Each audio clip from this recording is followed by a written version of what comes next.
Hello friends, welcome to MM kitchen. இன்றைக்கி நம்ம channel என்ன பார்க்க போகிறோம்னா ஒரு சூப்பரான ஈவினிங் ஸ்நாக்ஸ் கடலை ரெசிபி தான் பார்க்க போகிறோம். வாங்க எப்படி செய்யுதுன்னு பார்க்கலாம். வெள்ளைக்கடலை எடுத்து வச்சுக்கோங்க. இப்போது வெள்ளைக்கடலையை 6 மணி நேரம் ஊற வச்சுக்கோங்க. 6 மணி நேரம் ஊறினதுக்கப்புறமா குக்கரில் தண்ணி ஊற்றி வச்சுக்கோங்க. இப்போ இது கூடவே கல் உப்பு சேர்த்துக்கலாம். உங்கள் கையால் அள்ளி போட்டுக்கோங்க. இப்போ குக்கர் போட்டு மூடிட்டு விசில் போட்டுக்கோங்க.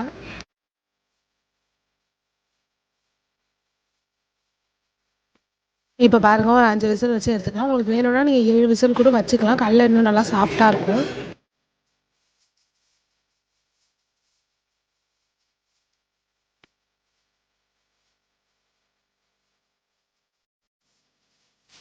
இப்போது கடலையில் இருக்கிற தண்ணியெல்லாம் வடிகட்டிட்டு ஒரு பவுலுக்கு மாற்றி வச்சுக்கலாம்.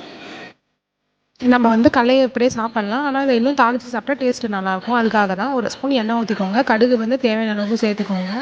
இப்போ இது கூடவே ஒரு கொத்து கருவேப்பிலை உருவி சேர்த்துக்கோங்க. பச்சை மிளகா சேர்த்துக்கோங்க. சேர்த்துட்டு நல்லா வதக்கி விட்டுக்கோங்க.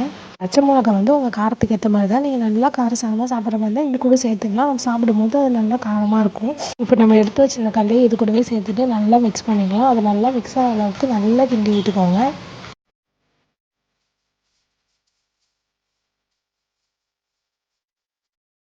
அவ்வளோதான், இப்போ சூப்பராக ரெடி ஆகிடுச்சு. ஈவினிங் ஸ்நாக்ஸ்க்கு என்னடா பண்ணுறதுன்னு யோசிச்சுட்டு இருந்தீங்கன்னா இதோ ஒரு வாட்டி செஞ்சு சாப்பிட்டு பாருங்கள். உடம்புக்கும் ரொம்ப நல்லது. சின்ன பசங்களுக்குலாம் செஞ்சு கொடுத்தீங்கன்னா அழகாக எடுத்து சாப்பிடுவாங்க. வீடியோ பிடிச்சிருந்ததுன்னா லைக் பண்ணுங்கள், கமெண்ட் பண்ணுங்கள், ஷேர் பண்ணுங்கள். மறக்காமல் எம்எம் கிச்சனை சப்ஸ்கிரைப் பண்ணிக்கோங்க. தேங்க்யூ ஃபார் வாட்சிங்.